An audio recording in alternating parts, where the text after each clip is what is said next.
नमस्कार दोस्तों, स्वागत है हमारा आपके YouTube चैनल प्रबुद्ध भारत ज्ञान प्रसार समूह में, जिसमें हम आपको देते हैं राष्ट्रीय और अंतर्राष्ट्रीय विषयों से जुड़े घटनाक्रम की जानकारी। और आज हम जिस विषय पर बात करेंगे वो है आज़ादी के 75 वर्ष।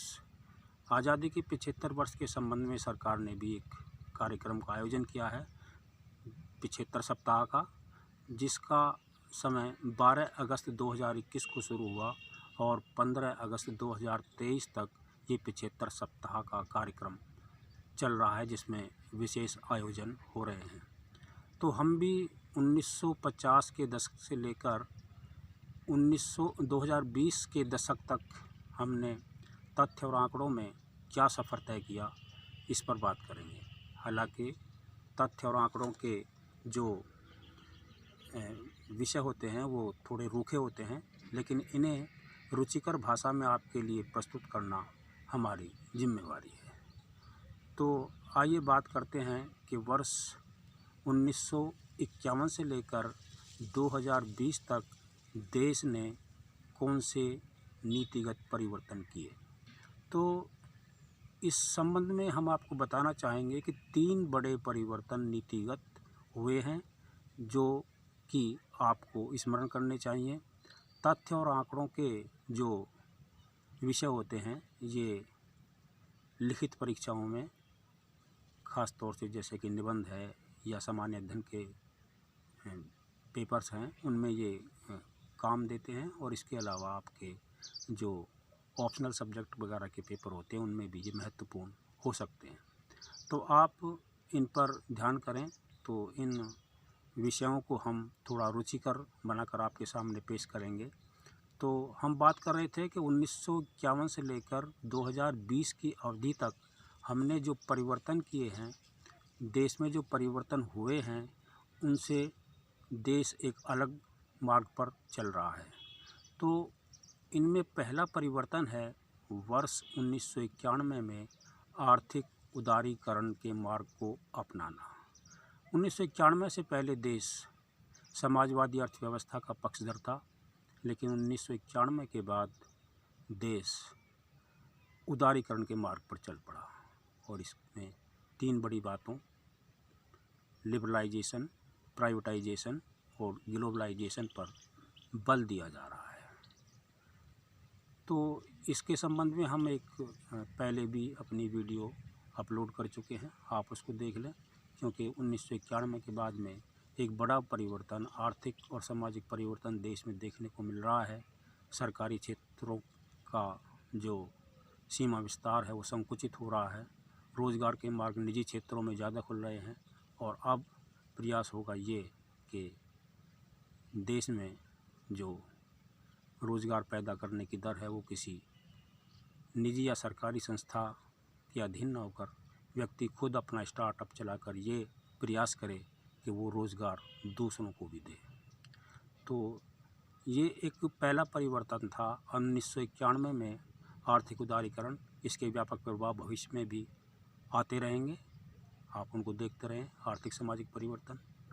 और इसके अलावा वर्ष 2020 में नई शिक्षा नीति, जो कि अभी वर्ष 2023 के सत्र से आपके लिए लागू की जाएगी, उसका भी एक व्यापक प्रभाव भविष्य में पड़ेगा। इसके अलावा हमने रक्षा के क्षेत्र में 2 ऐसे प्रयास किए जिनका हमें आर्थिक और सामाजिक नीतियों पर उसका प्रभाव पड़ा, लेकिन ये बड़े परिवर्तन थे। इनमें जैसे कि 18 मई 1974 को पहला परमाणु परीक्षण किया गया, और उसके बाद में 12 और 13 मई 1998 को दूसरा परमाणु परीक्षण किया गया। पहला परमाणु परीक्षण पोखरण फर्स्ट और दूसरा परमाणु परीक्षण पोखरण सेकंड के नाम से जाना जाता है। तो इन 3 विशेष नीतियों के विशेष प्रभाव भविष्य में भारत में देखने के लिए मिलेंगे। तो इन्हीं के स्तर पर समाज और देश को अपनी तैयारी रखनी होगी। इसके अलावा वर्ष 1951 से 99 के बाद यानी 2020 के दशक तक जो परिवर्तन देखने को मिल रहे हैं, उनमें महिलाओं की स्थिति क्या है, आइए अब हम इस विषय पर बात करते हैं। तो 1951 में जो बेटियां 13 वर्ष की उम्र में ब्याह दी जाती थीं, आज वो बेटियां 17%, एक आंकड़ों के अनुसार ये बात पता चली है कि लगभग 70% बेटियां कॉरपोरेट बोर्ड की सदस्य हैं। यही नहीं, उनकी साक्षरता दर जो कि पहले 2017 में मेडिकल क्षेत्र में लगभग 14% और आपकी इंजीनियरिंग में लगभग 28%, अकाउंटिंग में लगभग 2 या 2.5%, और इसके अलावा आपके जो मैनेजमेंट का क्षेत्र है उसमें लगभग 7.5% बेटियां इस तरीके से तकनीकी और प्रावैधिकी शिक्षा ग्रहण कर रही थी। तो इस तरह से एक बड़ा परिवर्तन हमारा देखने के लिए मिला है।